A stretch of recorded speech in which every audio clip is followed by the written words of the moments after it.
Saimum series ৫৯ বিপন্ন রত্নদ্বীপ পর্ব ২। একটা হাইল্যান্ডার জিপ পূর্বমুখী হাইওয়ে ধরে গোয়াদিয়া অঞ্চলের দিকে ছুটে যাচ্ছে। জিপের ড্রাইভিং সিটে বসে আছে আহমদ মুসা, পেছনের সিটে লরা সোফিয়া ও লরেঞ্জে। আহমদ মুসা জাহরার ডরমিটরির দিকে যাচ্ছিল, কিন্তু যাওয়া হয়নি। সে দেখতে পেয়েছিল লরা সোফিয়ারা তার দিকে ছুটে আসছে। ঠিক এই সময় আহমদ মুসার মোবাইল বেজে ওঠে। টেলিফোন এসেছে সিকিউরিটি বাহিনীর প্রধান কর্নেল জেনারেল রিদা আহমদ আমেদিওর কাছ থেকে। উদ্বিগ্ন রিদা আহমদ জানায়, গোয়াদিয়ার আরকাডি গ্রামে একটা পরিবার আক্রান্ত হয়েছে। প্রাথমিকভাবে যা জানা গেছে তাতে পরিবারের সবাই মারা গেছে। ওই অঞ্চলে আমাদের ১১ সদস্যের পেট্রোল টিম ছিল। খবর পেয়েই তারা ছুটে যায়। সে পেট্রোল টিমেরও কোনো খোঁজ নেই। ওই অঞ্চলের আরও কিছু কথা আমি শুনেছি। এখানে সর্বশেষ যে ঘটনা ঘটল তার সাথে ওই ঘটনার কোনো যোগ আছে কিনা জানি না, তবে ওই অঞ্চলের ঘটনার যোগ আছে। ঠিক আছে কর্নেল জেনারেল রিদা, আমি যাচ্ছি সেখানে, বলল আহমদ মুসা। ধন্যবাদ স্যার, আমিও যাচ্ছি, বলল সিকিউরিটি বাহিনীর প্রধান কর্নেল জেনারেল রিদা আহমদ আমেদিও। ওকে, ওখানে দেখা হচ্ছে আমাদের, বলল আহমদ মুসা। বলে আহমদ মুসা মোবাইল বন্ধ করতেই তার কাছে পৌঁছে গেল লরা সোফিয়ারা। তারা মুখ খোলার আগেই আহমদ মুসা জিজ্ঞাসা করেছিল, লরা, লরেঞ্জো, তোমাদের বাড়ি কি গোয়াদিয়ার আরকাডি গ্রামে? হ্যাঁ, আপনি কি শুনেছেন সব? লরা সোফিয়া কান্না জড়িত কণ্ঠে বলল, সব শুনিনি, কিছু শুনেছি। চলো আমরা সেখানে যাব, বলল আহমদ মুসা। যাবেন স্যার আপনি? আলহামদুলিল্লাহ, লরা সোফিয়া বলল। আহমদ মুসার গাড়ি তখন সার্কুলার হাইওয়ে থেকে উঠে এসেছে পাহাড়ি পথে। লরা, লরেঞ্জো, তোমাদের বাড়ি আর কতটা দূরে? বলল আহমদ মুসা। বেশি দূরে নয় স্যার, ২.৫ মাইলের মতো, কিন্তু রাস্তা ভালো নয়, আঁকা বাঁকা এবং উঁচু নিচু, লরা সোফিয়া বলল। আহমদ মুসার দৃষ্টি সামনে রেখেই বলল, খুব সংক্ষেপে বলো তো কি ঘটনা ঘটেছিল ওদের সাথে? স্যার, পাহাড়ের অনেক ভেতরে আমাদের বেশ বড় একটা ফলের বাগান আছে। তার সাথে উপত্যকায় কিছু ফসলও হয়। আমাদের আব্বা, দাদু, চাচা ও ভাইরা গিয়েছিল সেখানে। আমাদের বাগানের প্রায় ধার ঘেঁষেই পাহাড়ি রাস্তা পাহাড়ের আরও ভেতরে চলে গেছে। আমাদের বাগানের পাশে ওই রাস্তায় সেদিন মারাত্মক একটি দুর্ঘটনা ঘটে। দুর্ঘটনার শব্দ শুনে আমার আব্বারা সেখানে ছুটে যান। ২টি গাড়ি যাচ্ছিল। সামনের গাড়িটি পাহাড়ের বাঁকে উপরে উঠতে গিয়ে নিয়ন্ত্রণ হারিয়ে পাহাড়ের গায়ে ধাক্কা খেয়ে নিচের রাস্তায় পেছনের গাড়ির সামনেই পড়ে যায়। আমার আব্বারা গিয়ে দেখল গাড়িটা ভেঙে খান খান হয়ে গেছে। আগের গাড়িটা ছিল কাভার্ড ভ্যান। কাভার্ড ভ্যানের ভেতরের বাক্সগুলোও ভেঙে পড়েছে। ভেতর থেকে বেরিয়ে পড়েছে কাঁড়ি কাঁড়ি বিভিন্ন ধরনের স্বয়ংক্রিয় অস্ত্র। বাক্সগুলোর সাথে বিভিন্ন ধরনের ফলও কাভার্ড ভ্যানে ছিল। ফল দিয়ে অস্ত্রের বাক্সগুলোকে আড়াল করা ছিল। ফলগুলোও চারদিকে ছড়িয়ে পড়েছে। ড্রাইভার মারা গিয়েছিল, সেদিকে কোনো ভ্রুক্ষেপ ছিল না তাদের। পেছনের মাইক্রোর ৮-১০ জন লোক অস্ত্র আড়াল করতে ব্যস্ত ছিল। আমার আব্বাদের কয়েকজনকে দেখে তারা ক্ষেপে যায় এবং অস্ত্রের মুখে তাদের আটক করে ফেলে। এরপর পুলিশের বাঁশি শুনে তারা তাড়াহুড়া করে আমার আব্বাসহ সবাইকে কাজে লাগিয়ে ছিটিয়ে পড়া অস্ত্রগুলো মাইক্রোতে তুলে। দ্রুত তারা গাড়িতে উঠে পড়ে। তাদের সাথে আব্বাকেও গাড়িতে তুলে নেয়। তারা চাচুদের বলে, পুলিশের গাড়ি আসলে বলতে হবে আপনাদের ফলের বাগান থেকে কাভার্ড ভ্যানে ফল বোঝাই করে ফেরার পথে এই দুর্ঘটনা ঘটেছে। আপনারা যা দেখেছেন তার কোনো কথাই পুলিশ বা কাউকে বলা যাবে না। আমাদের কথা মতো কাজ না করলে যাকে নিয়ে যাচ্ছি তাকেই শুধু নয়, আপনাদের গোটা পরিবার ধ্বংস করে দেয়া হবে। ভয় ও আতঙ্কে ওরা যেভাবে বলেছে সেভাবেই কাজ করে আমার দাদু চাচুরা। পরদিন চাচা ও একজন চাচাতো ভাই ওদের টেলিফোন পেয়ে পাহাড়ে যায় এবং বাবাকে ফিরিয়ে আনে তাদের শর্ত মেনে। শর্তের একটি হল, তাদের কোনো কথা পুলিশ বা কেউ জানলে এর জন্য দায়ী হবে আমাদের পরিবার। তাদের একজন ছেলেকে বিশ্ববিদ্যালয়ে ভর্তির যাবতীয় ব্যবস্থা আমাদের করে দিতে হবে, তবে তার পরিচয় আমরা জানতে পারব না। এটা তাদের দ্বিতীয় শর্ত। আর তৃতীয় শর্ত হল তারা যখন চাইবে তখন আমাদের গাড়ি ও ড্রাইভার তাদের দিতে হবে। আমাদের গাড়ি তারা বেশ কয়েকবার ব্যবহার করেছে। ওরা সর্বক্ষণ আমাদের আতঙ্কের মধ্যে রেখেছে। যে কোনো সময় যা ইচ্ছা তা তারা ঘটাতে পারে। থামল লরা সোফিয়া। ধন্যবাদ লরা সোফিয়া। তোমাদের গাড়ি ওরা সাধারণত কোনো সময় নিত? রাতে। এক সময়ে নয়, রাতের বিভিন্ন সময়। ওদের যে ছেলেটিকে ভর্তি করে দিয়েছ তোমরা, তাকে দেখোনি, চেনো না, কিন্তু কোনো বিষয়ে কোনো ইয়ারে ভর্তি হয়েছে তা জানো? বলল আহমদ মুসা। তাও জানি না। লোকাল গার্ডিয়ানের জায়গায় বাবার দস্তখত নিয়েছে মাত্র, লরা সোফিয়া বলল। তোমাদের বাড়ির ঠিকানা তার ভর্তি ফর্মে নিশ্চয় আছে? বলল আহমদ মুসা। সেটা থাকারই কথা, লরা সোফিয়া বলল। দস্তখতের সাথে তোমাদের আব্বার নামও অবশ্যই ফর্মে থাকবে, কারণ নাম ছাড়া ঠিকানার কোনো অর্থ হয় না, বলল আহমদ মুসা। ঠিক স্যার। স্যার, আমরা এসে গেছি। লরা সোফিয়ার কণ্ঠে উৎকণ্ঠা। বাড়ির সামনে প্রচুর সিকিউরিটি ফোর্সের লোক। আহমদ মুসার গাড়ি পৌঁছল বাড়ির কম্পাউন্ডে। গাড়িতে আহমদ মুসাকে দেখে সিকিউরিটি ফোর্সের লোকরা সরে দাঁড়িয়ে রাস্তা করে দিল। গাড়ি গিয়ে দাঁড়াল বিধ্বস্ত গাড়ি বারান্দার সামনে। সন্ত্রাসীরা তাদের অপারেশন শেষ করে যাওয়ার সময় একটা ডিনামাইট ফাটিয়ে গেছে। ডিনামাইট গাড়ি বারান্দাসহ বাড়ির সামনেটা ধসে গেছে। আহমদ মুসা গাড়ি থেকে নামতেই ছুটে এলো কর্নেল জেনারেল রিদা আহমদ। গাড়ি থেকে নেমেছিল লরা সোফিয়া ও লোরেঞ্জো। তারা ছুটে গেল ভেতরে। স্যার, ঝড়ের মতো ওরা এসেছিল এবং বাড়িতে ঢুকে যাকে পেয়েছে তাকেই হত্যা করে চলে গেছে। যাওয়ার সময় তারা চিৎকার করে বলেছে, বিশ্ববিদ্যালয় হত্যাকাণ্ডের প্রতিশোধ নেওয়া শেষ হল না, বাকি থাকল। আসল আসামি দুজন বাকি থাকল, বলল কর্নেল জেনারেল রিদা আহমদ। চলুন দেখি কি ঘটেছে। আসল আসামি বলতে ওরা কাকে বুঝিয়েছে, বলল আহমদ মুসা। চলতে শুরু করে কর্নেল জেনারেল রিদা আহমদ বলল, বিশ্ববিদ্যালয়ের ঘটনার প্রতিশোধ প্রসঙ্গেই সে কথা বলেছে। সুতরাং আসল আসামি বলতে এ পরিবারের লরা সোফিয়া ও লরেঞ্জোকে বুঝাতে পারে। আমিও তাই মনে করি, কর্নেল জেনারেল রিদা, বলল আহমদ মুসা। বাড়ির ভেতরে ঢুকে রক্তে ভেসে যাওয়া আঙিনার উপর নজর পড়ল আহমদ মুসার। আহমদ মুসা আঙিনায় প্রবেশ করতেই লরা সোফিয়া ছুটে এলো তার কাছে। কান্নায় ভেঙে পড়ে বলল, স্যার, আমার সব গেছে স্যার। আমার বাবা, মা, ছোট ভাই বোন, বেড়াতে আসা মামা, মামি, খালা সব হারিয়েছি আমি। আমরা বাঁচলাম কেন? বেঁচে কি লাভ হলো স্যার? একজন তরুণ যুবক এসে দাঁড়াল লরা সোফিয়ার পাশাপাশি। সে তাকাল আহমদ মুসার দিকে। আহমদ মুসা লরা সোফিয়াকে কিছু বলতে গিয়ে তাকাল যুবকটির দিকে। আহমদ মুসা বিস্মিত হল যুবকটির চোখ দেখে। ভয় নয়, উদ্বেগ নয়, বরং বিস্ময় ও অনুসন্ধানী দৃষ্টি। হঠাৎ মোবাইলে কথা বলার জন্য দ্রুত চলে গেল যুবকটি, কিন্তু আহমদ মুসা সেদিকে মনোযোগ না দিয়ে তাকাল লরা সোফিয়ার দিকে। লরা সোফিয়া, যা ঘটেছে তা সীমাহীন দুঃখের। এই দুঃখ বেদনা পরিমাপ করা যাবে না। কিন্তু লরা, কান্নার সময় এটা নয়, তোমাকে শক্ত হতে হবে। তুমি, আমরা যত ভয় পাব, শত্রু ততই শক্তিশালী হবে। দুর্বল হলে চলবে না লরা, সামনে এগোতে হবে। লরা সোফিয়া কাঁদতে কাঁদতে বসে পড়েছিল। চোখ মুছতে মুছতে সে উঠে দাঁড়াল, কিছু বলল না। কথা শেষ করে আহমদ মুসা চোখ ফিরিয়েই দেখতে পেল সেই যুবকটি দ্রুত আঙিনার ওপারে একটা ঘরের আড়ালে চলে গেল। সে তখন মোবাইলে কথা বলছিল। একটা প্রশ্ন সামনে এলো আহমদ মুসার মনে। যুবকটির এমন মানসিকতা কেন? মোবাইলে কথা বলার জন্যে দ্রুত ওভাবে চলে গেল কেন? হঠাৎ আশঙ্কার একটা কালো মেঘ ঝড়ের বেগে এসে তার মনের আকাশ আচ্ছন্ন করল। লরা সোফিয়া, এখানে দাঁড়িয়েছিল যুবকটি কে? জিজ্ঞাসা করল আহমদ মুসা। আমার চাচাতো ভাই মার্টিন, লরা সোফিয়া বলল। তোমার এই ভাই ও চাচা কি পাহাড়ে গিয়েছিল তোমার বাবাকে আনতে? বলল আহমদ মুসা। হ্যাঁ স্যার, লরা সোফিয়া বলল।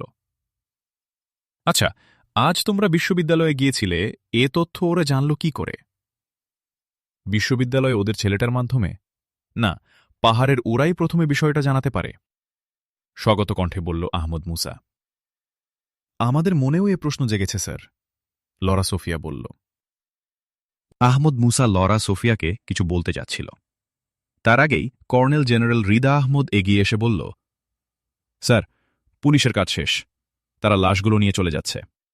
গোয়েন্দারা থাকছে, তারা আরও কিছু কাজ করবে। কয়েকজন পুলিশকে এ বাড়িতে রাখছেন তো? কিছুদিন তাদের এ বাড়িতে থাকতে হবে, বলল আহমদ মুসা। সে ব্যবস্থা হয়েছে স্যার, ৭-৮ জন পুলিশ সার্বক্ষণিকভাবে এ বাড়িতে থাকবে, বলল কর্নেল জেনারেল রিদা আহমদ। ধন্যবাদ কর্নেল জেনারেল, বলল আহমদ মুসা। ওয়েলকাম স্যার, আমি ওদিকে পুলিশদের যাওয়ার ব্যাপারটা একটু দেখি স্যার, আমি আসছি, বলে পুলিশের দিকে চলে গেল colonel general Rida Ahmad. Colonel general Rida চলে যেতেই লরা সোফিয়া প্রশ্ন করল, মার্টিনের পাহাড়ে যাওয়া নিয়ে কেন প্রশ্ন করলেন স্যার? আচ্ছা লরা সোফিয়া, খুব খেয়াল করে বলো তো, মার্টিন পাহাড় থেকে আসার পর তার মধ্যে কোনো পরিবর্তন দেখেছ? বলল আহমদ মুসা। লরা কিছুক্ষণ নীরব থাকল, তার চোখে মুখে গভীর চিন্তার ছায়া। চিন্তার মধ্যে ডুবে থেকেই অনেকটা শতকণ্ঠে বলল, হ্যাঁ স্যার, তাকে আগের চেয়ে একটু যেন বিমর্ষ মনে হতো। সবকিছুর মধ্যে থেকেও যেন সে সবকিছু থেকে আলাদা। কেন এ কথা বলছেন স্যার? তাকে আপনি কোন দিক দিয়ে সন্দেহ করেন? সন্দেহ করার মতো কিছু সে কি করেছে? বলল আহমদ মুসা। না, তা আমি মনে করি না স্যার। সে ভালো ছাত্র, ভালো রেজাল্ট করে বিশ্ববিদ্যালয় থেকে বেরিয়েছে। সে ভালো চাকরিও পেয়েছিল, কিন্তু স্বাধীনভাবে থাকতে চায়, এজন্যে চাকরিতে না ঢুকে পারিবারিক ব্যবসায় যোগ দিয়েছে। এরপর ইতালিতেও সে একটা ভালো চাকরি পেয়েছিল, কিন্তু দেশ ছাড়তে রাজি হয়নি সে। কিন্তু সে যখন এখানে এসে দাঁড়াল, আমার দিকে তাকাল, তখন তার চোখে আমি অন্য কিছু দেখেছি। তারপর একটা টেলিফোন করার জন্যে সে দ্রুত আড়ালে চলে গেছে। স্যার, তাহলে পাহাড়ে গিয়ে তার কি কিছু ঘটেছে? সে কি বিশ্বাসঘাতক হয়ে গেছে? লরা সোফিয়া বলল। তার চোখে মুখে অন্ধকার, কষ্টের প্রকাশ। আহমদ মুসা লরা সোফিয়ার দিকে তাকিয়ে কিছুটা চিন্তিত হল। লরা সোফিয়া একটু বেশিই যেন আহত হয়েছে। ভ্রু কুঞ্চিত হল আহমদ মুসার।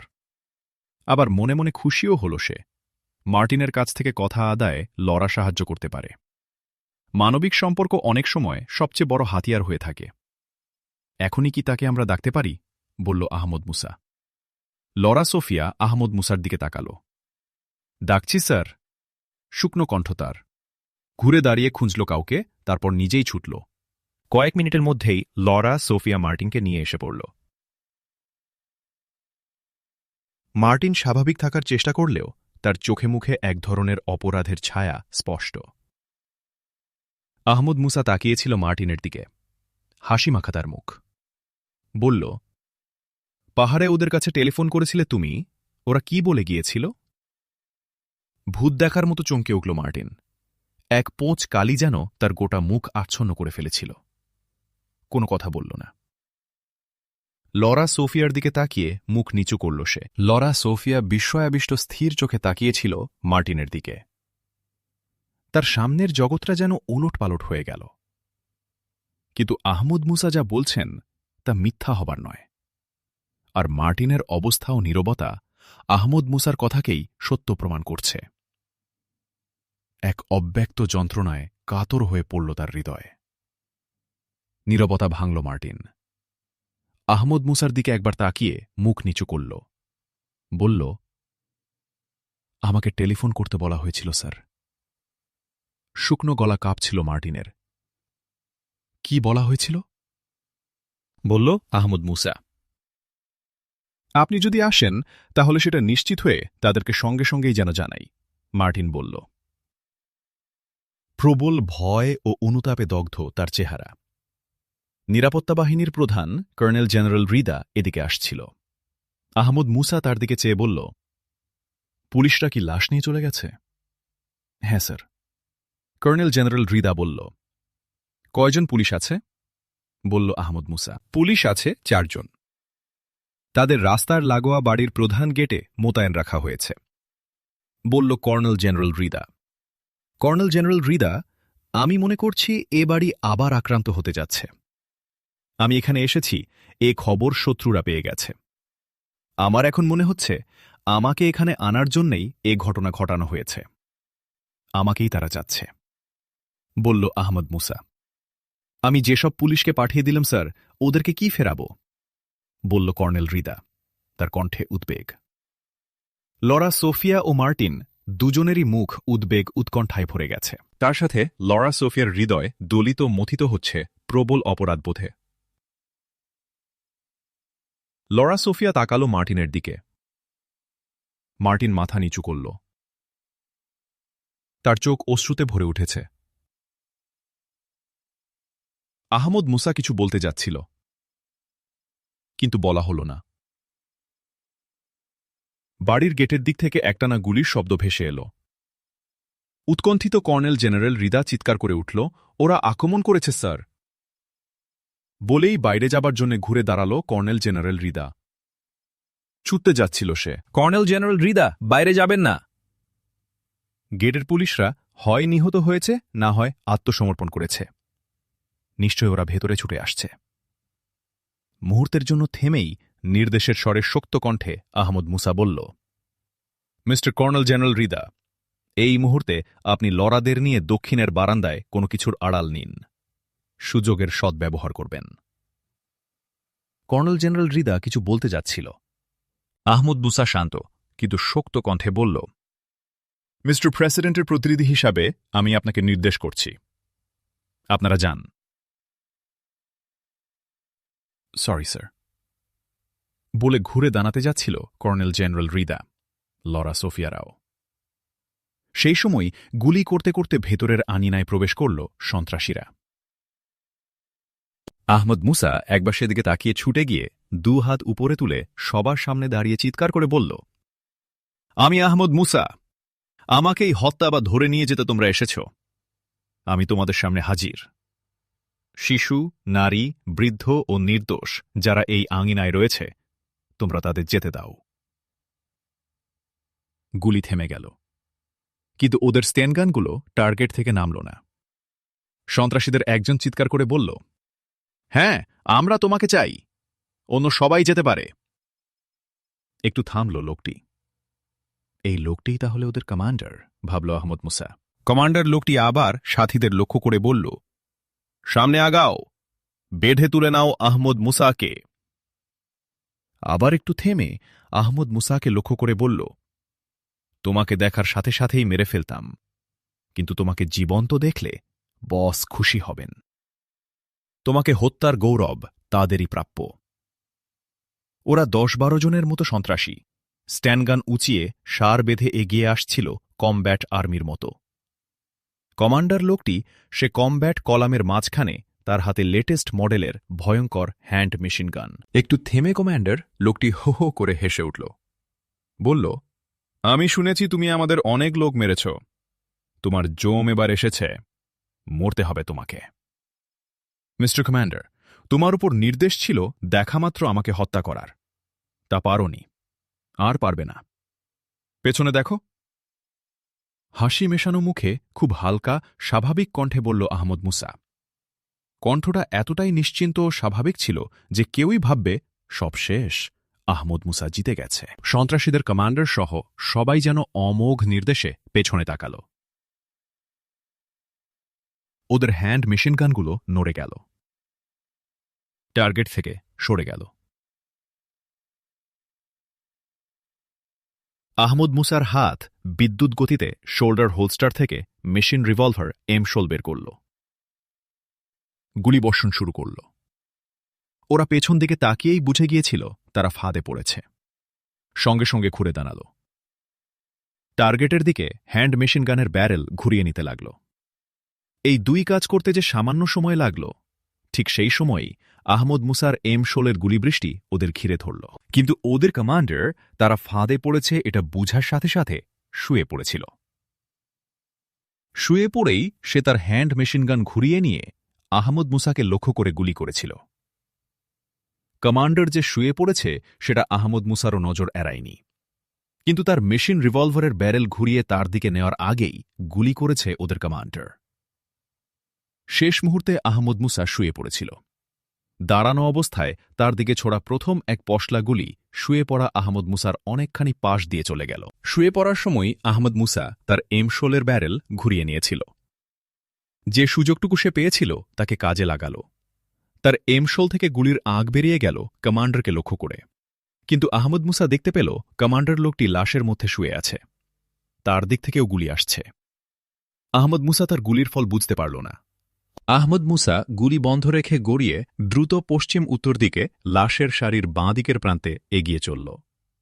আহমদ মুসাও লাশের কভার নিতে চাইল এবং দেখতে চাইল কমান্ডার লোকটির গুলিদিক পরিবর্তন করে কিনা, সে তাকে ফলো করতে পারছে কিনা। আহমদ মুসা লাশের সারির বাঁ দিকের প্রান্তে গিয়ে পৌঁছল। কমান্ডার লোকটির হ্যান্ড মেশিন গানের গুলির দিক পরিবর্তন হয়নি। আহমদ মুসার গুলি বন্ধ হবার পর অল্প কিছুক্ষণ কমান্ডার লোকটির গুলি অব্যাহত থাকল। অতপর তার গুলিও বন্ধ হয়ে গেল। আহমদ মুসা যখন লাশের প্রান্তে পৌঁছল তখন কমান্ডার লোকটির গুলি বন্ধ হয়ে গিয়েছিল। আহমদ মুসা ভাবল, কমান্ডার লোকটি নিশ্চয় এখন উভয় সংকটে পড়েছে। সে মারা গেল না পালালো তা দেখার জন্য নিশ্চয় সে এখন মাথা তুলবে। মেশিন রিভলভার M16-এর ট্রিগারে তর্জনী রেখে আহমদ মুসা প্রস্তুত হল। অপেক্ষা করতে হল না। দেখতে পেল লোকটি মাথা তুলল। তার দৃষ্টি সামনে, হাতে বাগিয়ে ধরা হ্যান্ড মেশিন গান। আগে আহমদ মুসা লোকটার সামনে ছিল, এখন তার বাঁ দিকে। মাথা তুলে আহমদ মুসাকে দেখতে না পেয়েই দ্রুত উঠে বসে চারদিকে তাকাতে গেল। আহমদ মুসা এক ঝটকায় উঠে দাঁড়িয়েছে। মেশিন রিভলভার M16-এর ট্রিগারে তার তর্জনী। চিৎকার করে বলল, বাঁচতে চাইলে হাতের গানটা ফেলে দাও। আহমদ মুসার কথা শেষ হল না। বউ করে ঘুরে এলো লোকটির হ্যান্ড মেশিন গান। যেন এক অবচেতন নির্দেশেই আহমদ মুসার তর্জনী তার মেশিন রিভলভারের ট্রিগারে চেপে বসল। কমান্ডার লোকটির গান থেকে গুলি বেরোবার আগেই সে গুলিবিদ্ধ হয়ে ঢলে পড়ল। কর্নেল জেনারেল রিদাসহ সবাই ছুটে এসেছে লরা সোফিয়ার সাথে মার্টিনও। মার্টিন ছুটে এসে আহমদ মুসার সামনে হাঁটু গেড়ে বসে হাত জোড়ো করে বলল, স্যার, আমাকে মাফ করবেন। আমি ব্ল্যাকমেইলের শিকার হয়েছি। চাচাকে ছাড়িয়ে আনতে গেলে একটা শর্তে আমাকে রাজি হতে বাধ্য হতে হয়েছিল। তারা যে সাহায্য চাইবে আমি তা করব। আর আজ ওরা চাচার পরিবারকে হত্যা করে যাবার সময় আমাকে বলেছিল, লরা ও তার ভাই আজ বিশ্ববিদ্যালয়ে যা করেছে তার প্রতিশোধ নিলাম। আহমদ মুসা এখানে আছে। আসলে সেটা আমাদের সঙ্গে সঙ্গে জানাবে। না জানালে তোমাদের পরিবারকেও এইভাবে শেষ করব। চাচার পরিবার তো গেছে, তাই আমাদের পরিবারকে বাঁচার জন্যেই আমি ওদের টেলিফোন করেছিলাম। আমি জানি তুমি বাধ্য হয়েই করেছ। তুমি ওদের আর কি সাহায্য করেছ? বলল আহমদ মুসা। আমি ওদের লোককে উপস্থিত থেকে বিশ্ববিদ্যালয়ে ভর্তি হতে সাহায্য করেছি। মার্টিন বলল। তুমি সেই ছেলেটিকে চেনো নিশ্চয়? জিজ্ঞাসা করল আহমদ মুসা। হ্যাঁ, আমি চিনি স্যার। তার নাম কি? সে কোথায় থাকে জানো? বলল আহমদ মুসা। নাম আলবো আলবার্তো। ডরমিটরির ব্লক 3-এর নিচতলার শেষ রুমটাতে থাকে। মার্টিন বলল। ধন্যবাদ মার্টিন। বলে আহমদ মুসা তাকাল কর্নেল জেনারেল রিদার দিকে। কর্নেল জেনারেল রিদার, আপনি বিশ্ববিদ্যালয়ের ডরমিটরির ওখানে আপনার লোকদের টেলিফোন করুন। দেখুন ওখানে মেজর পাভেল আছে কিনা। থাকলে আমাকে একটু দিন। স্যার, আল্লাহর অশেষ শুকরিয়া আদায় করছি। এক কঠিন সংকটে আমাদেরকে রক্ষা করা এবং নিজেকে রক্ষার তৌফিক আল্লাহ আপনাকে দিয়েছেন। শুধু রত্নদ্বীপকে রক্ষা নয়, আমাদের শিক্ষিত করার জন্যেও আল্লাহ আপনাকে পাঠিয়েছেন। আলহামদুলিল্লাহ। কর্নেল জেনারেল রিদা একটু থেমেই আবার বলল, স্যার, আমি টেলিফোন করছি। কর্নেল জেনারেল রিদা টেলিফোন করল এবং মেজর পাভেলের সাথে যোগাযোগ করে মোবাইল আহমদ মুসার হাতে তুলে দিল। মেজর পাভেল, খুব জরুরি বিষয়। ডরমিটরি ৩ নম্বর ব্লকের নিচতলার রুম সিরিয়ালের শেষ ঘরটিতে থাকে মিড ব্ল্যাক সিন্ডিকেটের আলবো আলবারতো নামে একজন সদস্য ছাত্রের ছদ্মবেশে। তাকে জীবন্ত ধরার চেষ্টা করতে হবে। আর এটা করতে হবে সে সবকিছু জানার আগেই। দেখো, পাখি যেন কোনোভাবেই উড়ে না যায়। আমরা আসছি, বলল আহমদ মুসা। বিশ্ববিদ্যালয়ের ডরমিটরির ১ থেকে ৬ নম্বর পর্যন্ত ছেলেদের আবাস। সামনে মাঠ, তার ওপাশে ৪টি ডরমিটরি মেয়েদের জন্য বরাদ্দ। মাঠের মাঝ বরাবর ঝাউগাছের সারি ও বাগান ২ অংশকে আলাদা করেছে। আহমদ মুসার গাড়ি ছেলেদের ডরমিটরি অংশের ৩ নম্বর ব্লকের গাড়ি বারান্দায় পৌঁছল। একজন পুলিশ দাঁড়িয়েছিল গাড়ি বারান্দায়। সে এগিয়ে গাড়ির দরজা খুলে দিল। আহমদ মুসা বেরিয়ে এলো। পুলিশটি স্যালুট দিল। মেজর পাভেল কোথায়? জিজ্ঞাসা করল সিকিউরিটি লোকটিকে। রাস্তায় থাকতেই আহমদ মুসা খবর পেয়েছে মিড ব্ল্যাক সিন্ডিকেটের অ্যালবো আলবার্তো ছেলেটিকে জীবন্ত ধরা গেছে। টেলিফোন পাওয়ার সঙ্গে সঙ্গেই মেজর পাভেল নিজে কক্ষে গিয়ে নিশ্চিত হয় ছেলেটি সেখানে আছে। মেজর পাভেল ঘরটির আশেপাশে লোক মোতায়েন করে পাশের কক্ষের ছেলেটিকে খুঁজে বের করে। তাকে দিয়ে ডেকে আলবো আলবার্তোকে বের করে মাঠে নিয়ে যায়। ওখানেই মেজর পাভেল তাকে গ্রেফতার করে। ওই ঘরে আছেন স্যার, আপনার অপেক্ষা করছেন, সিকিউরিটির লোকটি বলল। ঘরের দরজা ও বারান্দায় পুলিশ প্রহরা ছিল। তারা আহমদ মুসাকে রাস্তা ছেড়ে দিয়ে সরে দাঁড়াল। মেজর পাভেল খবর পেয়ে ছুটে এসেছে দরজায়। আহমদ মুসাকে সালাম দিয়ে ভেতরে নিয়ে বসাল। বসতে বসতে আহমদ মুসা বলল, মেজর পাভেল, সালাম রপ্ত করলে কবে? মুখ হাসিতে ভরে গেল মেজর পাভেলের। বলল, স্যার, ক্যাপ্টেন আলিয়াকে জিজ্ঞাসা করলে সব জানবেন। মেজর পাভেল, তুমি কি জানো দ্বীপে কনভার্সনের ট্রেন্ডটা কেমন? জিজ্ঞাসা করল আহমদ মুসা। ট্রেন্ড বলা যায় একমুখী, সব দেখে সত্যকেই মানুষ গ্রহণ করছে। এ নিয়ে আবার কথা উঠবে না তো, বলল আহমদ মুসা। রত্নদ্বীপে কোনো কথা তোলার সুযোগ নেই। এখানে সবার কাজ সবাই দেখছে, কারো পক্ষে কোনো বৈষম্যের সুযোগ নেই। আসল কথা স্যার, সমাজে, দেশে, পৃথিবীতে শান্তি থাকলে সত্য, স্বাভাবিকতা ও যুক্তির লাভ সবচেয়ে বেশি। মানুষ এক্ষেত্রে স্বাধীনভাবে সত্য, স্বাভাবিকতাকে বেছে নেয় সুযোগ পেয়ে। এই সুযোগই ইসলাম রত্নদ্বীপে পাচ্ছে, মেজর পাভেল বলল। এসো, আসল প্রসঙ্গে আসি। বলে আহমদ মুসা তাকালো আলবো আলবার্তোর দিকে। তার ২ হাত পিছমোড়া করে বাঁধা, ২ পাও বাঁধা রয়েছে। বসে আছে সে চেয়ারে। ২২-২৩ বছরের একটি ছেলে। তার চোখ মুখ দেখে বোঝা যাচ্ছে সে এখনও পাকা ক্রিমিনাল হয়ে ওঠেনি। আহমদ মুসা তার চেয়ার ছেলেটার দিকে একটু টেনে নিয়ে বলল, আলবো আলবার্তো, তোমার বয়স কত? ২৪ বছর স্যার, আলবো আলবার্তো বলল। তোমার তো পড়াশোনার বয়স এটা। ভয়ানক ওই গ্যাংটার সাথে তুমি জুটলে কি করে? আলবো আলবার্তো কোনো জবাব দিল না, নীরবে মাথা নিচু করল। ঠিক আছে, ওটা ব্যক্তিগত চয়েসের ব্যাপার, আমি জানতে চাইব না। একটু থামল আহমদ মুসা, বলল আলবো আলবার্তোকে আবার, তোমাকে কয়েকটা কথা জিজ্ঞেস করব, ঠিক ঠিক জবাব দিবে আশা করি। এক প্রশ্ন আমি ২ বার জিজ্ঞাসা করি না আলবার্তো।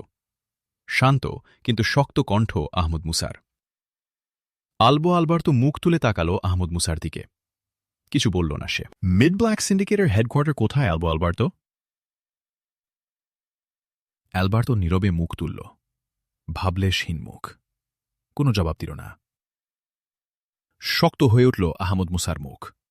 তার ডান হাত রিভলভারের দিকে গেল, পকেট থেকে বেরিয়ে এলো। রিভলভার তুলতেই আহমদ মুসা গুলি করতে যাচ্ছিল আলবো আলবার্তোকে।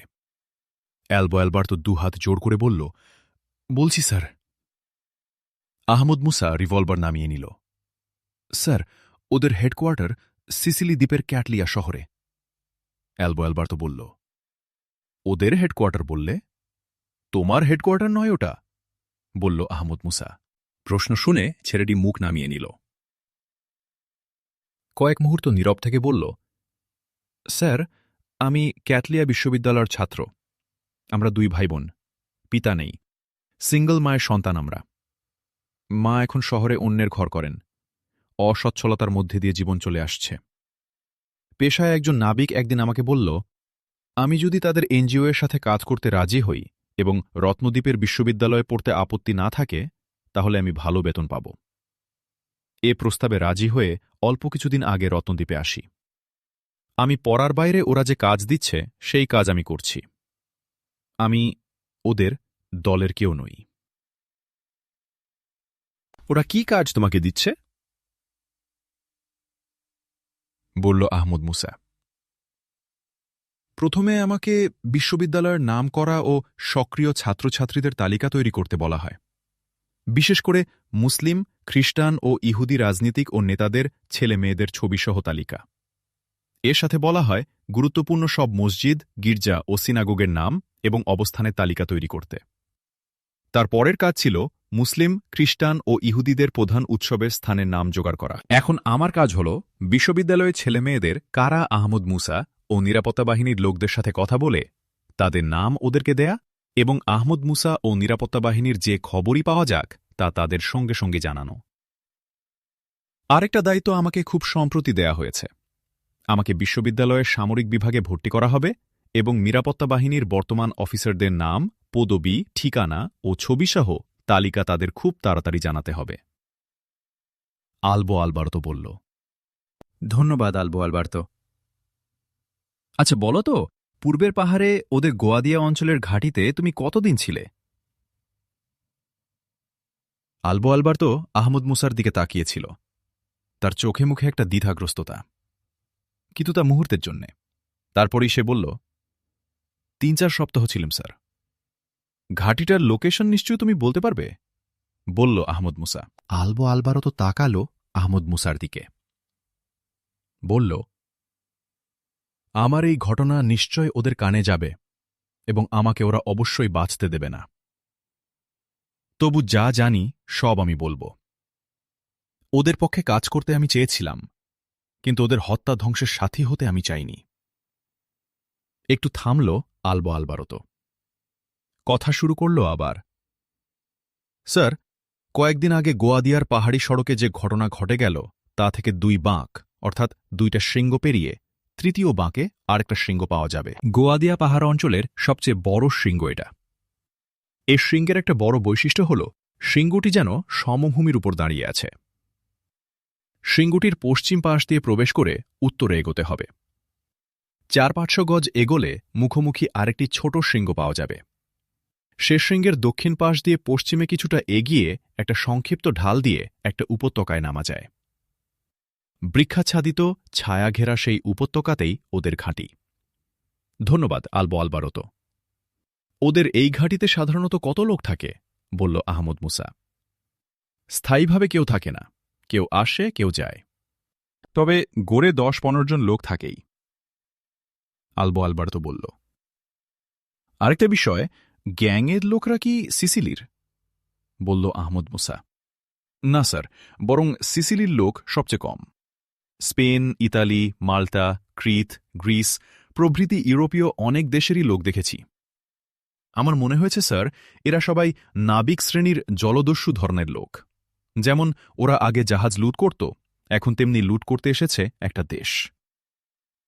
আলবো আলবার্তো বলল। ওরা অর্থ ও শক্তি পাচ্ছে কোত্থেকে? বলল আহমদ মুসা। তা আমি জানি না স্যার, তবে ক্যাটেলিয়ায় ওদের হেডকোয়ার্টারে বসে থাকার সময় পাশেই ওদের কয়েকজনের আলোচনা শুনেছিলাম। তাদের একজন বলছিল, একটা শক্তিশালী গোয়েন্দা সংস্থা নাকি রত্নদ্বীপের সরকার ব্যবস্থার পতন চায় এবং সেখানে সাম্প্রদায়িক সংঘাত বাধাতে চায়। এজন্যে যে অর্থই লাগুক তারা খরচ করতে রাজি। তাই বোধহয় মিডব্ল্যাক সিন্ডিকেটের অর্থের কোনো অভাব নেই। ওদের গোয়াদিয়া ঘাঁটিতে থাকার সময় ওদের আর একটা আলোচনা শুনেছিলাম। তারা বলছিল সাফল্য তাদের অবধারিত। তাদের 2টি লক্ষ্য অর্জনের জন্য দরকার হলে তারা বাইরে থেকে যোদ্ধা নিয়ে আসবে। আলবো আলবার্তো বলল। এই গ্যাংয়ের টপ বসকে দেখেছ? কি নাম জানো? বলল আহমদ মুসা। তাকে দেখিনি স্যার, নাম অগাস্টিন ইমানুয়েল। আলবো আলবার্তো বলল। গোয়াদিয়ার মতো ওদের কয়টা ঘাঁটি রত্নদ্বীপে রয়েছে? বলল আহমদ মুসা। ওদের প্রধান ঘাঁটি পশ্চিম রত্নদ্বীপের কোনো একটা দুর্গে। এর বেশি ওদের ঘাঁটি সম্পর্কে আর কিছু জানি না স্যার। তোমার সাথে ওদের যোগাযোগ হতো কিভাবে? বলল আহমদ মুসা। খোঁজ খবর নেয়ার মতো কাজ টেলিফোনে হতো। তাদের কোনো নির্দেশ এবং কাজের কথা বলার থাকলে তারা লোক পাঠাত। আলবো আলবার্তো বলল, তোমার বোন কোথায় থাকে? বলল আহমদ মুসা। ক্যাটেলিয়ায় এক স্কুলে পড়ে, থাকে স্কুলের হস্টেলে। আলবো আলবার্তো বলল, তার ঠিকানা, তার স্কুলের নাম কি ব্ল্যাক সিন্ডিকেটের কেউ জানে? জিজ্ঞাসা করল আহমদ মুসা। না, কেউ জানে না, আলবো আলবার্তো বলল। গুড, তাহলে ওদিক থেকে কোনো চিন্তা নেই। আচ্ছা, তোমার বোনকে কি তোমার টাকা পাঠাতে হয়? বলল আহমদ মুসা। আমার বোন পড়ার সাথে সাথে কিছু কাজও করে। আমরা যে ফ্ল্যাটে ছিলাম সে ফ্ল্যাটেই সে আছে। একজনের জন্য বেশ খরচ, আমি টাকা পাঠাই। আলবো আলবার্তো বলল, তোমাকে কিছুদিন ওদের চোখের আড়ালে থাকতে হবে। এমনকি টাকা পাঠানোর জন্য বেরোনোও তোমার ঠিক হবে না। টাকা পাঠানোর ব্যবস্থা করা হবে, বলল আহমদ মুসা। আমি বুঝেছি স্যার, আলবো আলবার্তো বলল। তুমি অসুবিধা মনে করছো না তো? বলল আহমদ মুসা। আমি জানি স্যার, ওরা আমাকে পেলে মেরে ফেলবে, আলবো আলবার্তো বলল। ধন্যবাদ, বলে আহমদ মুসা তাকালো মেজর পাভেলের দিকে। মেজর পাভেল, আলবার্তো এই ঘরেই থাকবে। একজন দায়িত্বশীলের অধীনে কয়েকজন গোপনে এই ঘরের আশেপাশে অবস্থান করে আলবার্তোর নিরাপত্তা নিশ্চিত করবে, বলল আহমদ মুসা। স্যার, এই ব্যবস্থা আমি এখনই করছি, মেজর পাভেল বলল। তুমি তাড়াতাড়ি এসো পাভেল, আমি গাড়িতে অপেক্ষা করছি, বলে আহমদ মুসা উঠে দাঁড়াল। বেরিয়ে এলো বাইরে। একটা জিপ ও একটা মাইক্রো এগিয়ে চলেছে গোয়াদিয়ার পাহাড়ি পথে। জিপটি চালাচ্ছে রত্নদ্বীপ নিরাপত্তা বাহিনীর একজন ক্যাপ্টেন। পাশের সিটে মেজর পাভেল, পেছনের সিটে আহমদ মুসা ও কর্নেল জেনারেল রিদা। আলবো আলবার্তোর কাছ থেকে গোয়াদিয়া অঞ্চলের ঠিকানা জানার পর আহমদ মুসা আর দেরি করেনি। সঙ্গে সঙ্গেই মেজর পাভেলকে নিয়ে বেরিয়ে পড়েছে। রত্নদ্বীপ নিরাপত্তা বাহিনীর প্রধান কর্নেল জেনারেল রিদাকে সবকিছু জানিয়ে তাকে ডেকে নিয়েছে। দুটি গাড়ির বহর চলছে ১ নম্বর সার্কুলার রোড ধরে গোয়াদিয়ার দিকে। সামনেই সার্কুলার রোডের একটা ক্রসিং। এই ক্রসিং নাম্বার ১১ থেকেই একটা সড়ক এঁকে বেঁকে উঠে গেছে গোয়াদিয়ার পাহাড়ি অঞ্চলে। ক্রসিংয়ে গিয়ে টার্ন নিল গাড়ি পাহাড়ে ওঠার জন্যে। ক্রসিংটির পাশেই সিকিউরিটি ফোর্সের একটা ফাঁড়ি। উদ্ভূত পরিস্থিতির কারণে সার্কুলার রোডগুলোর প্রত্যেকটি গুরুত্বপূর্ণ। ক্রসিংয়ে একটি সিকিউরিটি ফোর্সের ফাঁড়ি বসানো হয়েছে।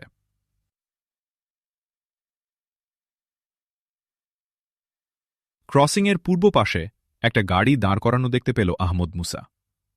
গাড়িটা সিকিউরিটি ফোর্সের ফাঁড়ির পাশে দাঁড় করানো রয়েছে। কর্নেল জেনারেল রিদা গাড়ি দাঁড়াতে বলল। গাড়ি দাঁড়াল। ফাঁড়ি থেকে সিকিউরিটির দুজন লোক ছুটে এলো গাড়ির কাছে। কোনো খবর নেই তো? সবকিছু ঠিকঠাক এদিকের? বলল কর্নেল জেনারেল রিদা। অ্যাটেনশন হয়ে দাঁড়ানো দুজন সিকিউরিটির লোক। তাদের মধ্য থেকে একজন বলল, সব ঠিক আছে স্যার। অল্প দূরে ফাঁড়ির পাশে দাঁড়ানো গাড়ির দিকে তাকিয়ে কর্নেল জেনারেল রিদা বলল, ও গাড়িটা আমাদের নয়, কার গাড়ি? স্যার, দুটি গাড়ি নিয়ে কয়েকজন ট্যুরিস্ট যাচ্ছিল পাহাড়ের দিকে। গাড়িটা নষ্ট হয়ে যাওয়ায় রেখে গেছে, সিকিউরিটির লোকটি বলল। গাড়ি নষ্ট হওয়ার কথা শুনে বিস্মিত হল আহমদ মুসা। একদম নতুন গাড়ি। চাকা দেখে মনে হচ্ছে গাড়িটা কয়েক কিলোর বেশি চলেনি। মনে হচ্ছে আজকেই যেন গাড়িটা রাস্তায় নেমেছে। ফাঁড়ির লোকদের সাথে কথা বলে কর্নেল জেনারেল রিদা ধন্যবাদ বলে মুখ ঘুরিয়ে ড্রাইভারের দিকে তাকাচ্ছিল। বোধহয় গাড়ি ছাড়তে বলতে যাচ্ছিল general Rida. Colonel general Rida, আমি ওই গাড়িটা একটু দেখতে চাই, বলল আহমদ মুসা। ধন্যবাদ, চলুন স্যার, দেখবেন। কর্নেল জেনারেল রিদা বলল। নামল আহমদ মুসা ও জেনারেল রিদা দুজনেই। Brand new land cruiser. গাড়িটার কাছে গিয়ে আহমদ মুসা দরজা টান দিয়ে দেখল দরজা খোলা আছে। সে গাড়ির দরজা খুলে ড্রাইভিং সিটে উঠে বসল। দেখল চাবি নেই। অর্থাৎ এমন নতুন গাড়ির কি ঘটেছে তা দেখার আর সুযোগ রইল না। আহমদ মুসার মনটা খারাপ হয়ে গেল। তার মনে অপরিচিত যে একটা বিষয় মাথা তুলেছিল তা আরও বেড়ে গেল। আহমদ মুসা চোখ ঘুরিয়ে নিয়ে নামতে যাচ্ছিল গাড়ি থেকে। হঠাৎ তার চোখ আটকে গেল স্টিয়ারিং হুইলের কেন্দ্রে হর্নের পোষণবের উপর। সেখানে আঁকা ছিল মাস্তুলওয়ালা জলজাহাজের কাঠামো। দেখেই আহমদ মুসা চিনতে পারল ব্ল্যাক সিন্ডিকেটের মনোগ্রাম। তার মানে এটা ব্ল্যাক সিন্ডিকেটের গাড়ি। সঙ্গে সঙ্গেই একরাশ চিন্তা এসে ঘিরে ধরল আহমদ মুসাকে। আহমদ মুসা জেনারেল রিদার দিকে তাকিয়ে বলল, ফাঁড়ির লোকদের সাথে একটু কথা বলতে হবে। জেনারেল রিদা গাড়ির বাইরে দাঁড়িয়েছিল। আহমদ মুসাও গাড়ি থেকে নামল। জেনারেল রিদা ডেকেছিল ফাঁড়ির লোকদের। কিছু পেলেন? কিছু ঘটেছে স্যার? জেনারেল রিদা বলল, গাড়িটা ব্ল্যাক সিন্ডিকেটের জেনারেল রিদা, বলল আহমদ মুসা। ব্ল্যাক সিন্ডিকেটের? আঁতকে উঠা কণ্ঠে বলল জেনারেল রিদা। হ্যাঁ মিস্টার রিদা, বলল আহমদ মুসা। ফাঁড়ির দুজন এসে স্যালুট দিয়ে দাঁড়াল। যারা গাড়িটা রেখে গেছে তারা কতজন লোক ছিল? বলল আহমদ মুসা। 4 জন স্যার, 3 জন মাইক্রোতে, একজন এই জিপে। সিকিউরিটির একজন লোক বলল। মুখ উজ্জ্বল হয়ে উঠল আহমদ মুসার। বলল, ওরা গাড়ি রেখে যাবার সময় কি বলেছিল? 2 জন সিকিউরিটির আগের লোকটিই বলল, ওরা বলেছিল গাড়িটা খারাপ হয়ে গেছে, রেখে গেলাম, আমরা খুব তাড়াতাড়ি ফিরব। তখন আমাদের আরও গাড়ি, আরও লোক এখানে আসবে, গাড়িটা আমরা তখন নিয়ে যাব। সিকিউরিটি লোকটির কথা শুনতে শুনতে আহমদ মুসার ভ্রু কুঁচকে উঠেছিল। ধীরে ধীরে তার মুখে আবার একটা স্বস্তির আলো ফুটে উঠল। আহমদ মুসা তাকালো কর্নেল জেনারেল রিদার দিকে, বলল, আমরা গোয়াদিয়ার যে এলাকায় যাচ্ছি সেখানে যাবার মতো আর কোনো সড়ক আছে?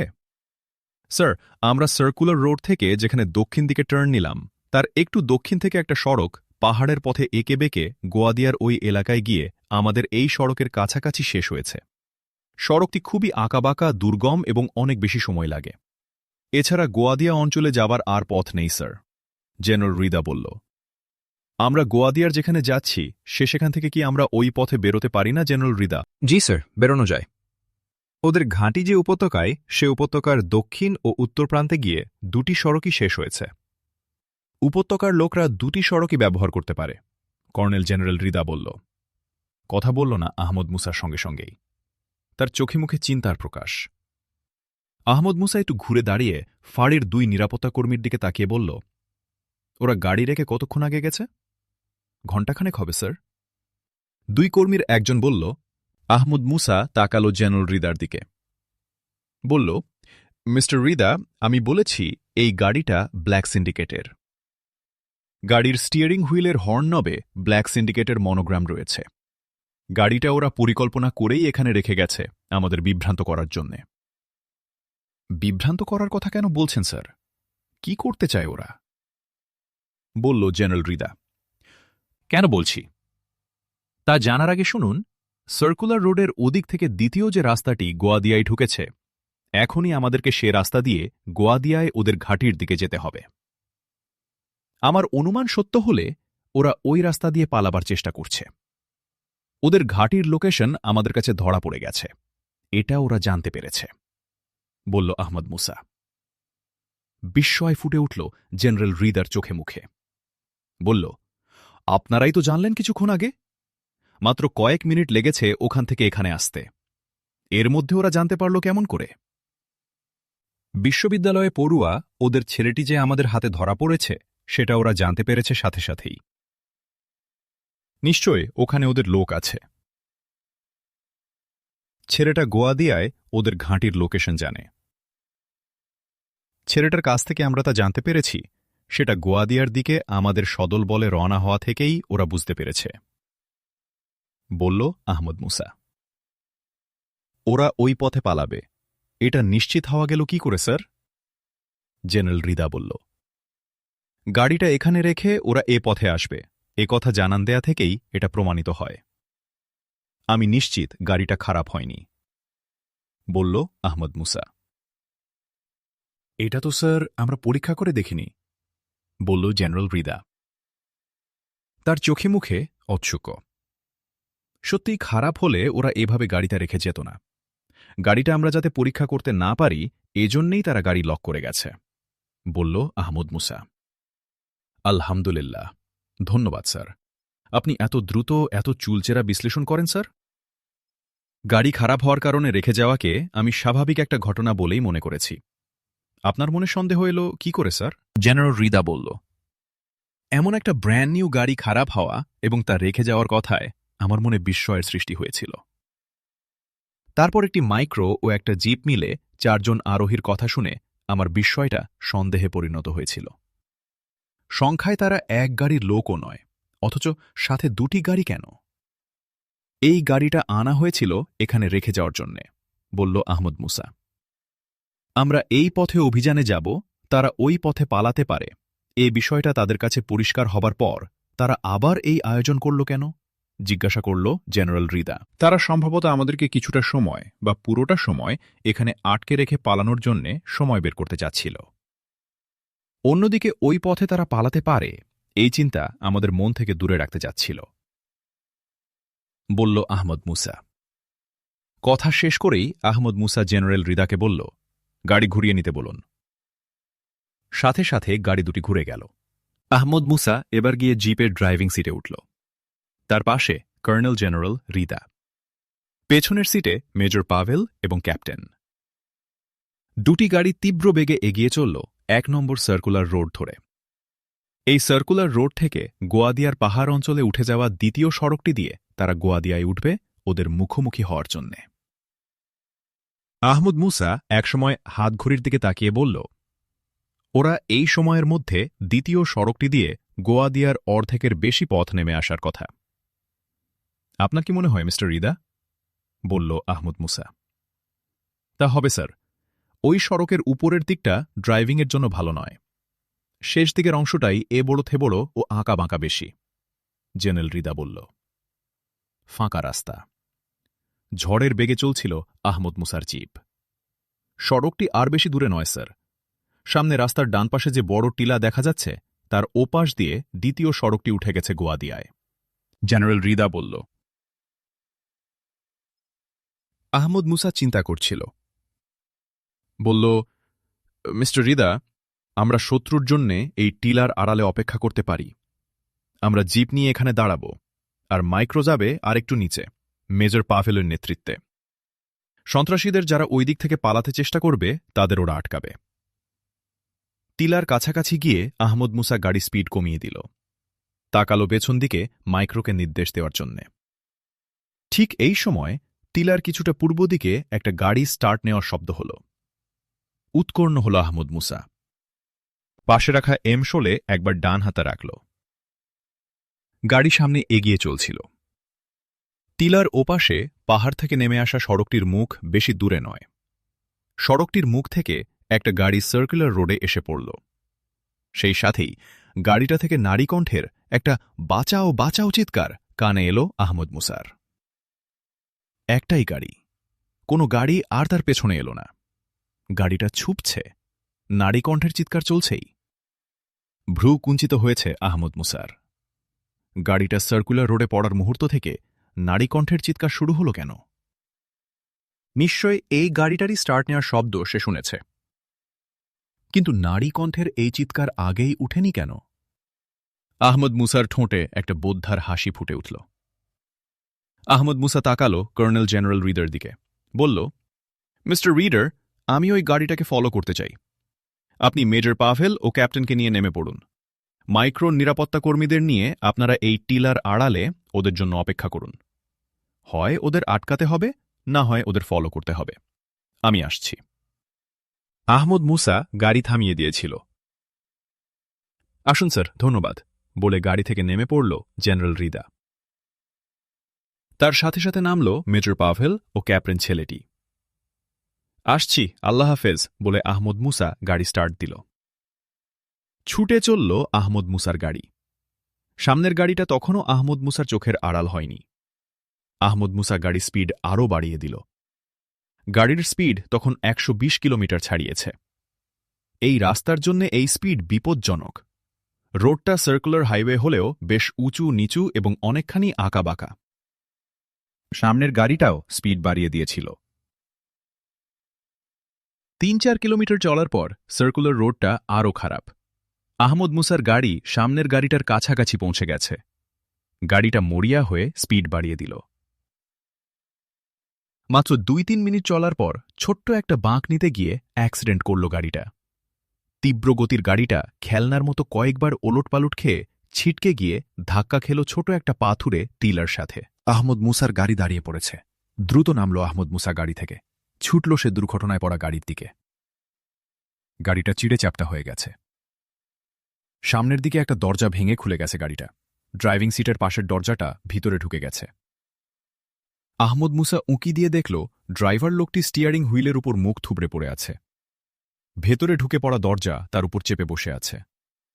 রক্তে ভেসে যাচ্ছে ড্রাইভারের দেহ, আর পেছনে একটি মেয়ের দেহ গাড়ির মেঝেতে দরজার সাথে ঠেস দিয়ে পড়ে আছে। তার কপাল ও মুখ রক্তাক্ত। মেয়েটা উঠে বসার চেষ্টা করছে, দেখল আহমদ মুসা। আহমদ মুসা ভাঙা দরজা দিয়ে গাড়িতে প্রবেশ করে প্রথমে ড্রাইভারকে উদ্ধারের উদ্যোগ নিল। তখন গাড়িতে আগুন ধরে গেছে। ম্যাডাম, আপনি কষ্ট করে গাড়ি থেকে বের হয়ে আসুন, আমি ড্রাইভারকে দেখছি, বলে আহমদ মুসা ড্রাইভারের দিকে এগিয়ে গেল। মেয়েটি তখন সিটের উপর উঠে বসেছে। মেয়েটি লাথি মেরে গাড়ির একটা দরজা খুলে জ্যাকেটের পকেট থেকে একটা রিভলভার বের করে তাক করল আহমদ মুসার লক্ষ্যে। আহমদ মুসা দরজা খোলার শব্দ শুনে অভ্যাসবশতই তাকিয়েছিল দরজার দিকে। সে মনে মনে ভাবছিল, মেয়েটি নিশ্চয় এই ব্যাপারে অভিজ্ঞ হবে। আহমদ মুসা তাকেই দেখতে পেল মেয়েটির রিভলভার তার দিকে উঠে এসেছে। মেয়েটির তর্জনী চেপে বসছে ট্রিগারে। আহমদ মুসার হাতে তখন পাল্টা কিছু করার সময় ছিল না। আহমদ মুসা সে সময় দুহাত বাড়িয়ে ড্রাইভার লোকটির দিকে ঝুঁকে পড়েছিল। আত্মরক্ষার জন্যে আহমদ মুসা যা করতে পারল তা হল, সে যেভাবে ছিল সে অবস্থা থেকে নিজেকে ড্রাইভার লোকটির দেহের উপর নিক্ষেপ করল। তার মাথার উপর দিয়ে গুলিটা চলে গেল। গুলির শব্দ হওয়ার পর মুহূর্তেই আহমদ মুসা মাথাটা পেছন দিকে ছুড়ে দিয়ে অদ্ভুত কৌশল ও ক্ষিপ্রতায় দেহটা শূন্যের উপর ঘুরিয়ে নিয়ে দুই পা দিয়ে পেছনের সিটে বসা মেয়েটিকে আঘাত করল। মেয়েটি আহমদ মুসার দু পায়ের প্রচণ্ড আঘাতে ভর্তার মতো সিটের উপর মুখ থুবড়ে পড়ল। আহমদ মুসাও পড়ে গিয়েছিল নিচে। তার পা পড়েছিল সিটের উপর মেয়েটির পাশে, মাথা পড়েছিল গাড়ির মেঝেতে। পড়ে গিয়েই আহমদ মুসা পা দুটি সিটের উপর থেকে নামিয়ে মেয়েটার হাতের ছিটকে পড়া রিভলভার কুড়িয়ে নিয়ে লাফ দিয়ে উঠে দাঁড়াল। মেয়েটিও নিজেকে সামলে নিয়ে উঠে বসেছিল।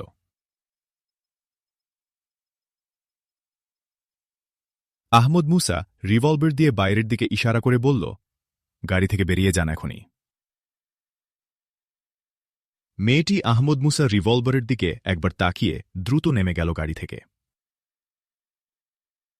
আহমদ মুসা দ্রুত এগোল ড্রাইভার লোকটির দিকে। গাড়ির দরজা ও স্টিয়ারিং হুইলের ট্র্যাপ থেকে তাকে বের করে নিয়ে এলো বাইরে। প্রচণ্ড আগুনের তাপে দুজনের শরীরের এখানে সেখানে পুড়ে যাবার মতো হয়েছে। আল্লাহর শুকরিয়া আদায় করল আহমদ মুসা। ফুয়েল ট্যাঙ্কারে আগুন লাগলে তার পক্ষে এদের উদ্ধার করা সম্ভব হতো না। আহমদ মুসার চিন্তা শেষ হতে পারল না। ভীষণ শব্দে গাড়ির ফুয়েল ট্যাঙ্কারে বিস্ফোরণ ঘটল। গোটা গাড়িটা টুকরো টুকরো হয়ে ছড়িয়ে ছিটিয়ে পড়ল। আহমদ মুসা অভ্যাসমতো তাকিয়েছিল বিস্ফোরিত গাড়ির দিকে। দেখতে পেল গাড়ি থেকে বের হওয়া আহত মহিলাটি ছুটে পালাচ্ছে। আহমদ মুসা উচ্চস্বরে বলল, ম্যাডাম, আর এক পা এগোবেন না। আল্লাহর ইচ্ছায় আমার গুলি লক্ষ্যভ্রষ্ট হয় না। আহমদ মুসার হাতে উঠে এসেছে রিভলভার। মহিলাটি একবার পেছনে তাকিয়ে দাঁড়িয়ে পড়ল। চেষ্টা করে লাভ নেই, আপনি পালাতে পারবেন না, আপনি আসুন। আহমদ মুসা সেই উচ্চকণ্ঠে আবার বলল। মহিলাটি এক দুই পা করে এগিয়ে আসছে। তার মুখ জুড়ে ভয় ও উদ্বেগের চিহ্ন। বয়স 25-26 মতো হবে, খুবই সুন্দরী। এসব মেয়েকেই গ্যাংরা কাজে লাগায়। আহমদ মুসা ড্রাইভার লোকটার পাশে বসল। 30-35 বছর বয়স, চেহারায় পাপের ছাপ। লোকটির শরীরের কয়েকটা স্থান মারাত্মকভাবে কেটে ও ঘেঁতলে গেছে। রক্তক্ষরণ হচ্ছে সবগুলো কাটা থেকেই। পায়ের শব্দে বুঝল মেয়েটি কাছাকাছি এসে গেছে। এই, আহমদ মুসা মুখ তুলে চাইল তার দিকে। আহমদ মুসা তার দিকে চাইতেই মেয়েটি জ্যাকেটের তলা থেকে তার হাতটা টেনে নিল। আহমদ মুসার ঠোঁটে এক টুকরো হাসি ফুটে উঠল। বলল, অ্যাবাউট টার্ন করুন। মেয়েটি আহমদ মুসার দিকে একবার তাকিয়ে পেছন দিকে ঘুরে দাঁড়াল। এবার আপনি জ্যাকেটের তলায় লুকিয়ে রাখা ছুরিটা বের করে ফেলে দিন। নির্দেশ আহমদ মুসার। কয়েক মুহূর্ত। মেয়েটি জ্যাকেটের তলায় হাত দিয়ে ছুরিটা বের করল। হঠাৎ সে এক ঝটকায় ঘুরে দাঁড়াল। ঘুরে দাঁড়াবার সাথে সাথেই তার হাতের ছুরি চোখের পলকে ছুটে এলো আহমদ মুসার দিকে। ঘটে গেল ঘটনাটা চোখের পলকে। আহমদ মুসা মেয়েটিকে অ্যাবাউট টার্ন করিয়েছিল এজন্যে যে সে যাতে তার জ্যাকেটের তলায় লুকানো ছুরি ব্যবহারের সুযোগ না পায়। একটা মেয়ের সাথে অস্ত্রের লড়াই করতে তার মন চাইছিল না। ড্রাইভার লোকটির দ্রুত শুশ্রূষা দরকার। সেজন্যেই আহমদ মুসা তার পাশে এসে বসেছিল। রিভলভারও বের করে হাতে রাখেনি সে। অদ্ভুত দক্ষতায় ছোঁড়া ছুরিটার লকে ফলা ছুটে আসছিল আহমদ মুসার দিকে। দূরত্ব এতটাই কম এবং এতই দ্রুত ঘটনা ঘটল যে নিজেকে সরিয়ে নিয়ে আত্মরক্ষার সময়ও পেল না আহমদ মুসা। আপনাতেই যেন কোনো এক অমোঘ নির্দেশে আহমদ মুসার বাম হাত ও ডান হাত একই প্যারালালে উপরে উঠল। বাম হাত লম্বভাবে, ডান হাত হরাইজন্টালি। তার হাতের আঙুলগুলো ছিল প্রসারিত। আহমদ মুসার স্থির দৃষ্টি ছিল ধেয়ে আসা ছুরির দিকে। তার দুই চোখের মতো দুই হাতও অদৃশ্য শক্তির পরিচালনায় ছুরিটার চলমান গতির সাথে অ্যাডজাস্ট করে নিয়েছে। ছুরিটা এসে আহমদ মুসাকে আঘাত করতে হলে প্রথমে বাম হাতকে এড়িয়ে সামনে যেতে হবে। তা যদি ছুরিটা পারে, তাহলে ডান হাতের প্রসারিত দেয়াল ছুরিটাকে ভেদ করতে হবে। কিন্তু ছুরিটা ডান হাত পর্যন্ত পৌঁছতেই পারল না। বাম হাতের ফাঁদেই তাকে ধরা পড়তে হল। আহমদ মুসা অদ্ভুত ক্ষিপ্রতায় ছুরিটা ধরে ফেলল। ছুরির দুধারি ভয়ঙ্কর ফলা আহমদ মুসার বাম হাত অতিক্রম করেছিল, কিন্তু বাট আটকে গেল আহমদ মুসার হাতে। আহমদ মুসা ছুরিসহ হাত নামিয়ে নিল। ছুরির দুধারি আঘাতে আহমদ মুসার 5টি আঙুলি কিছুটা কেটে গিয়েছিল। ঝরঝর করে তা থেকে বেরিয়ে আসছে রক্ত। আহমদ মুসা উঠে দাঁড়াল। বলল শান্ত কণ্ঠে মেয়েটির দিকে তাকিয়ে, এই ছুরিটা এবার আপনার দিকে ছুটতে পারে। এর আঘাত থেকে বাঁচার সাধ্য আপনার নেই। মেয়েটি ভয়, উদ্বেগ, বিস্ময়ে নির্বাক। বিস্মিত এই কারণে যে সে বন্দুকবাজ, ছুরিবাজ দুই। এই দুই ক্ষেত্রে সে ইউরোপের চ্যাম্পিয়ন। এই যোগ্যতার বলেই সে $5 লক্ষ বিনিময়ে 1 মাসের চুক্তিতে ব্ল্যাক সিন্ডিকেটের কাজ নিয়ে কয়েক সপ্তাহ আগে রত্নদ্বীপে এসেছে। তার টার্গেট আহমদ মুসা। আহমদ মুসাকে নাগালের মধ্যে পাওয়ার জন্যেই তার আজকের এই নাটক। এখন তার মনে প্রশ্ন, এই লোকটি কে? এই লোকটি কি আহমদ মুসা? সে ছাড়া এমন ক্ষিপ্র আর কে হবে? খুবই শর্ট রেঞ্জের গুলি ও ছুরি থেকে অদ্ভুত কৌশলে সে নিজেকে বাঁচিয়েছে। সে লক্ষ্যভেদে হয়তো খুবই দক্ষ, কিন্তু এমন গুলি ও ছুরির ছোবল থেকে বাঁচার সাধ্য কারো থাকার কথা নয়। মেয়েটার উঁচু মাথা যেন অনেকটা নুয়ে গেল। আহমদ মুসার কথার জবাবে সে কিছু বলল না। আহমদ মুসা দূরে ছুঁড়ে ফেলে দিল ছুরিটা। সে তাকিয়েছিল মেয়েটার দিকে কিছু বলার জন্যে। দেখল মেয়েটা আহমদ মুসার দিকে এগিয়ে আসছে। ড্রাইভার লোকটার ওপাশে এসে দাঁড়িয়ে গেল মেয়েটা। এখন কি মুমূর্ষু লোকটার দিকে মনোযোগ দেব, না আপনার নতুন আক্রমণের বিষয়ে ভাবব? মেয়েটাকে লক্ষ্য করে বলল আহমদ মুসা, বিদ্রূপ করবেন না, আক্রমণের ক্ষমতা আমার আছে। মেয়েটা বলল গম্ভীর কণ্ঠে, আছে, আমি জানি। একটা ডেথ গ্যাস বম আপনার কাছে আছে, তা জানি, কিন্তু সেটা এখন এত কাছে থেকে আর ব্যবহার করতে পারবেন না। পারলে ছুরির আগেই তা ব্যবহার করতেন, কিন্তু ওই অস্ত্রের উপর আস্থা রাখতে পারেননি, বলল আহমদ মুসা। ওটা ডেথ বোমা কিংবা কোনো অস্ত্র আমার কাছে আছে সেটা কি করে জানলেন? মেয়েটি বলল। মেয়েটির চোখে মুখে আগের সেই বিস্ময় আবার এসে যেন আছড়ে পড়েছে, কিন্তু কয়েক মুহূর্ত তার মুখ আবার স্বাভাবিক হয়ে উঠেছে। সেই আবার বলল, আহমদ মুসা, আপনি সত্যিই অতিমানব। যা শুনেছিলাম তাই। আপনার প্রশ্নের উত্তর বলবো পরে। এখন তাড়াতাড়ি অ্যাম্বুলেন্স ডাকতে হবে। অবিলম্বে রক্ত পড়া বন্ধ না হলে লোকটিকে আর বাঁচানো যাবে না। কথা শেষ করেই আহমদ মুসা মোবাইলে একটা কল করল এবং সব ব্যবস্থাসহ একটা অ্যাম্বুলেন্স আসতে বলল কয়েকজন সিকিউরিটি সহ খুব দ্রুত। মোবাইলের কল অফ করে আহমদ মুসা মেয়েটিকে লক্ষ্য করে বলল, এর মাথার রক্তক্ষরণ এখনই বন্ধ করতে না পারলে একে বাঁচানো কঠিন হবে। আপনি একে একটু দেখুন, আমি গাড়ি থেকে ব্যান্ডেজ নিয়ে আসি। আহমদ মুসার গাড়িটা 14-15 গজ দূরে রাস্তার উপর ছিল। আহমদ মুসা এক ধাপ এগিয়ে আবার ঘুরে দাঁড়াল। বলল মেয়েটিকে, আপনার ডেথ গ্যাস বোমটা আমাকে দিয়ে দিন। মেয়েটা তৎক্ষণাৎই জ্যাকেটের পকেট থেকে বোমটি আহমদ মুসাকে দিয়ে দিল। দেবার সময় তার ঠোঁটের কোণে এক টুকরো হাসি ফুটে উঠল। খেয়াল করল আহমদ মুসা। ছুটল আহমদ মুসা গাড়ির দিকে। গাড়িতে ওঠার সময় আহমদ মুসা বিনা কারণে পেছনে তাকাল। দেখল মেয়েটা ড্রাইভার লোকটার পকেট হাতড়াচ্ছে, অস্থির হাতে। আহমদ মুসার ঠোঁটে এক টুকরো হাসি ফুটে উঠল। দ্রুত গাড়িতে উঠে গেল সে। ব্যাগ থেকে বিশেষ মেডিকেটেড ব্যান্ডেজ বের করে গাড়ি থেকে বেরিয়ে যাবার জন্যে পা বাড়াল। গাড়ির বাইরে পা রাখার সময় আহমদ মুসা ব্যান্ডেজটা বাম হাতে নিয়ে ডান হাতটা জ্যাকেটের পকেটে ঢুকাল। হাতটা স্পর্শ করল লেটেস্ট মডেলের ক্ষুদ্র কিন্তু ভয়ঙ্কর রিভলভারটায়। এর ম্যাগনেটিক বুলেট কোন রিভলভারধারী ও বিস্ফোরক বাহক টার্গেটের ক্ষেত্রে অব্যর্থ।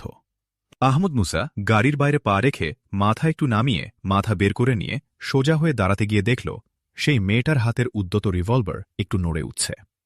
সঙ্গে সঙ্গেই আহমদ মুসার দেহটা খসে পড়ল গাড়ির দরজার সামনে, আর তার হাতের রিভলভার থেকে বেরিয়ে গেল একটা গুলি একই সাথে। মেয়েটা আহমদ মুসার দিক থেকে পাল্টা গুলি আশা করেনি। এত দ্রুত তো নয়ই। সে বুঝে ওঠার আগেই তার রিভলভার ধরা ডান হাত গুলিবিদ্ধ হল। গুলি খেয়ে মেয়েটির মুখে চিৎকার উঠল না, দু চোখে আগুন, আর মুখে ফুটে উঠেছে বেপরোয়া ভাব। তার বাম হাত ছুটে গেল জ্যাকেটের বাম পকেটে। বেরিয়ে এলো পিং পং বলের মতো একটা গোলাকার জিনিস নিয়ে। মেয়েটার বাম হাত জ্যাকেট থেকে বের হওয়া দেখে বুঝল আহমদ মুসা তার কাছে সত্যি ডেথ গ্যাস বম আরও একটা ছিল। আহমদ মুসার রিভলভার দ্বিতীয়বার অগ্নিবর্ষণ করল।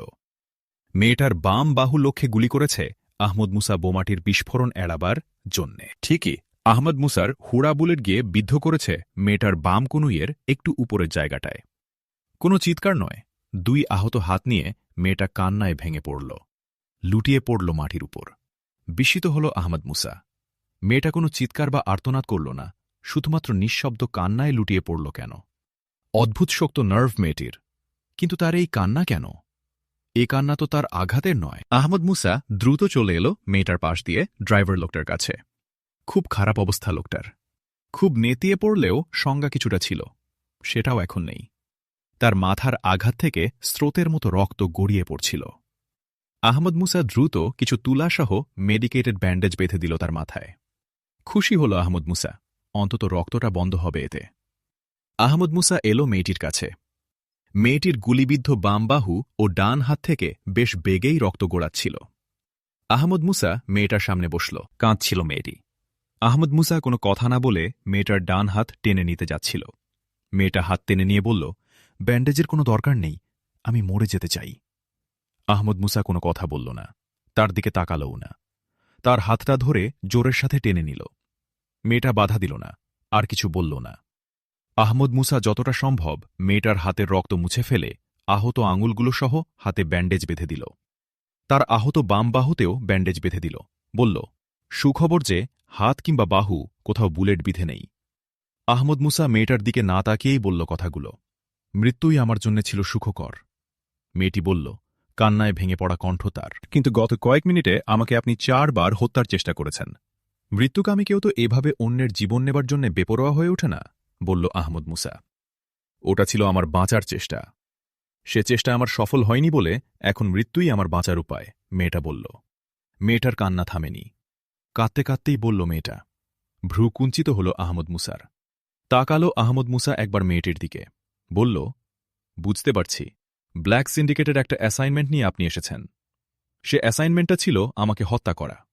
ব্যর্থ হওয়ায় এখন আপনি মৃত্যু কামনা করছেন। কেন? কি এমন শর্ত ছিল ওদের সাথে যে আপনাকে মৃত্যু কামনা করতে হচ্ছে? মেয়েটি তাকালো আহমদ মুসার দিকে। স্থির তার দৃষ্টি। তারপর দৃষ্টি নামিয়ে নিল সে। বলল, আপনি আমাকে মেরে ফেলতে পারতেন। শেষবারে আমার হাত দুটিকে গুলিবিদ্ধ করলেন।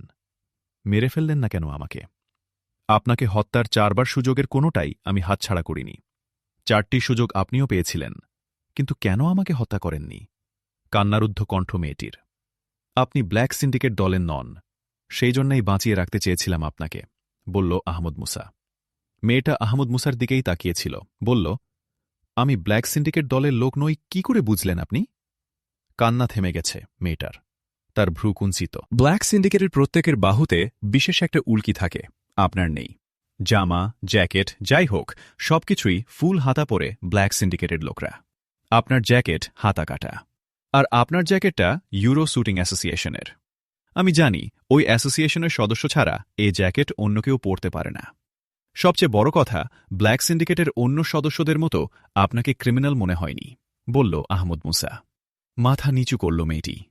আহমদ মুসা থামলেও সঙ্গে সঙ্গে কথা বলল না মেয়েটা। একটু পরে মুখ তুলল সে। দুচোখ দিয়ে অশ্রু গড়িয়ে পড়ছে তার। বলল, আপনি সত্যিই অনন্য। আপনার বিবেচনা বোধের কাছে আমাদের মতো লোকরা সত্যিই শিশু। আমার আকাশচুম্বী অহংকার আপনার পায়ের তলায় গুড়িয়ে গেছে। রিভলভার ও ছুরি চালনায় ক্ষিপ্রতা ও লক্ষ্যভেদে আমি 3 বছর ধরে ইউরোপের চ্যাম্পিয়ন। কোনো টার্গেট আমার চোখে পড়ার পর দ্বিতীয় পলক পড়ার আগেই তাকে আমার বুলেট শিকার করতে পারে। এই অহংকার নিয়েই আমি রত্নদ্বীপে এসেছিলাম ব্ল্যাক সিন্ডিকেটের অ্যাসাইনমেন্ট নিয়ে। আমি ওদের বলেছিলাম, আপনাকে যদি তারা আমার চোখের সামনে এনে দিতে পারে, তাহলে আপনাকে হত্যা করা আমার বাম হাতের কাজ। সে অহংকার আমার আপনি আজ খুঁড়িয়ে দিয়েছেন, এবং তা একবার নয়, বারবার। কথা শেষ করল মেয়েটি। কান্নায় তার কণ্ঠ রুদ্ধ হয়ে গিয়েছিল। দেখলাম, আঘাতের অসহ্য যন্ত্রণার চেয়েও আপনার দুঃখের কান্না বড় হয়ে উঠেছে। এই কান্না কি আপনার অহংকার গুড়িয়ে যাওয়ার জন্যে? বলল আহমদ মুসা। সঙ্গে সঙ্গে উত্তর দিল না মেয়েটি। প্রশ্ন শুনেই মাথা নিচু করেছিল সে। মাথা নিচু রেখেই বলল, যুক্তি এটাই আসে যে আমার দর্পচূর্ণ হওয়ার অসহনীয় দুঃখেই আমি কেঁদেছি। কিন্তু তা নয়। আমি কেঁদেছি ওই ধরনের কোনো অশরীরী কষ্টের জন্য নয়। আমি কেঁদেছি একটা সংকীর্ণ স্বার্থহানির জন্যে। সে স্বার্থ সংকীর্ণ হলেও তা এখন আমার কাছে জীবনের অস্তিত্বের মতোই বড়। বুঝতে পারছি, বিষয়টি অ্যাসাইনমেন্টের শর্তের সাথে সম্পর্কিত। কি সেটা জানতে পারি কি? বলল আহমদ মুসা। জানতে পারবেন না কেন? আমার তো সবই শেষ। আপনি জানলে আর ক্ষতি নেই, বলে একটু থামল মেয়েটি। মাথা না তুলেই মেয়েটি কথা শুরু করল। আমার নাম সারা সোফিয়া। সিসিলির পালারোমো বিশ্ববিদ্যালয় থেকে পাবলিক সিকিউরিটি স্টাডিজের সর্বোচ্চ ডিগ্রি লাভ করেছি। বিশ্ববিদ্যালয় থেকে বের হবার পর সিসিলির গোয়েন্দা বিভাগে চাকরি পাই। মাত্র 1 বছর চাকরি করার পর গোয়েন্দার চাকরি ছেড়ে দেই। পাবলিক নিরাপত্তার জন্য চাকরি নিয়েছিলাম, কিন্তু নিজের সম্মান সম্ভ্রম যখন বিপন্ন দেখলাম, তখনই চাকরি ছেড়ে দিয়েছি। চাকরি ছাড়ার পর সেলফ ডিফেন্স ও সিভিল ডিফেন্সের উপর একটা প্রাইভেট স্কুল চালু করি। বিশ্ববিদ্যালয়ে পড়ার সময় বিভিন্ন ধরনের বন্দুক ও ছুরি চালনায় বিশ্ববিদ্যালয় ও জাতীয় প্রতিযোগিতায় চ্যাম্পিয়ন হই। আর ইউরোপীয় চ্যাম্পিয়ন হয়েছি গত 3 বছর। আমার স্কুলটি বেশ নাম করে, কিন্তু এর আয় দিয়ে আমার পারিবারিক প্রয়োজন পূরণ হয় না। আমার বাবা জ্যাকোব এস্তেবান ছিলেন পালারোমো বিশ্ববিদ্যালয়ের একজন অধ্যাপক। আমার মাকে তিনি খুব ভালোবাসতেন। সাগর তীরের একটা বাড়ি আমার মার খুবই পছন্দ ছিল। বাবা ঋণ করে বাড়িটা তাকে কিনে দেন। মাসিক কিস্তিতে উনি দেনা শোধ করবেন, এটাই ছিল তার ইচ্ছা। কিন্তু এক দুর্ঘটনায় বাবা অচল হয়ে পড়েন, চাকরি হারান। দেনার দায়ে বাড়িটা আমরা হারাই। বাবা এই আঘাত সহ্য করতে পারেননি, তিনি মারা যান। বাবার শোকে মা অসুস্থ হয়ে পড়েন। জীবন্ত আজ তিনি, কিন্তু জ্ঞানটুকু টনটনে আছে, কিছুই ভোলেননি। সবচেয়ে বেশি মনে আছে বাড়িটা হারানোর কথা। যা হারানোর শোক বাবা সহ্য করতে পারেননি, এর ফলে তিনি মারা গেছেন। প্রতি উইকেন্ডে মাকে নিয়ে যেতে হয় বাড়িটার পাশের পার্কটায়। পার্কের বেঞ্চিতে বসে তিনি বাড়িটার দিকে তাকিয়ে থাকেন। নীরব অশ্রু গড়িয়ে পড়ে তার 2 চোখ থেকে। মার এই অশ্রু আমার কাছে গোটা দুনিয়ার চেয়ে ভারী। আমি চেষ্টা করতে লাগলাম বাড়িটা কি করে আমি ফেরত পেতে পারি। মায়ের অশ্রু মোছাবার এটাই একমাত্র পথ। আমি বিভিন্ন মাধ্যমে কোম্পানির সাথে যোগাযোগ করে জানলাম, আমি যদি একসাথে ওদের কমপক্ষে 6 লাখ ইউরো পরিশোধ করতে পারি, তাহলে বাজার মূল্য তারা দাবি করবে না। বাড়িটা আমি পেয়ে যেতে পারি। লাখখানেক ইউরোর জোগাড় আমার জন্য সম্ভব, কিন্তু বাকি 5 লাখ। আমি যখন চোখে অন্ধকার দেখছি, সেই সময় সিসিলি শুটিং ক্লাবের আমার একজন বান্ধবী আমাকে এসে বলল, তুমি ইউরোপের একজন অদ্বিতীয় টার্গেট শুটার। তুমি একে কাজে লাগিয়ে তোমার প্রয়োজন পূরণ করতে পারো। কিভাবে সেটা সম্ভব জানতে চাইলে সে বলল, সিসিলির একটা গ্রুপ একটা কাজ দিতে চায়। তাদের সে কাজটা তুমি করে দিলে তোমাকে তারা 5 লাখ ইউরো দেবে। সেই গ্রুপটাই ব্ল্যাক সিন্ডিকেট। তাদের সাথে আমার কথা হলো। জানলাম আমি যদি রত্নদ্বীপে যেতে রাজি হই, তাদের টার্গেটেড লোককে হত্যা করি, তাহলে 5 লাখ ইউরো তারা আমাকে দেবে। আমি তাদের প্রস্তাব প্রত্যাখ্যান করি। কয়েকদিন আমি এ নিয়ে ভাবি।